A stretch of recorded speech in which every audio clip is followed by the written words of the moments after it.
একদিন এক ঘন জঙ্গলে এক বাঘ বহুদিন ধরে কোনো শিকার পায়নি। 3 দিন হলো তার পেটে একটাও দানা পড়েনি। ক্ষুধায় তার চোখ লাল হয়ে গেছে।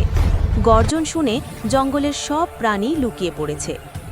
বাঘটা ভাবল, আজ যাই হোক কাউকে না কাউকে ধরতেই হবে। হঠাৎ সে দেখল একটা ছোট খরগোশ ঝোপের আড়াল থেকে আস্তে আস্তে বেরোচ্ছে। বাঘ চিৎকার করে বলল, এই খরগোশ, আজ আমি তোমাকেই খেয়ে ফেলব। খরগোশ একটু ভয় পেলেও মাথা খাটিয়ে বলল, হে জঙ্গলের রাজা, তুমি যদি আমাকে এখন খাও পেট ভরবে না, কিন্তু আমি জানি কাছেই একটা বড় গরু আছে। তুমি চাইলে আমি তোমাকে ওর কাছে নিয়ে যেতে পারি। বাঘ ভাবল, গরু পেলে তো আরো ভালো, পেটও ভরবে। সে খরগোশকে অনুসরণ করতে লাগলো।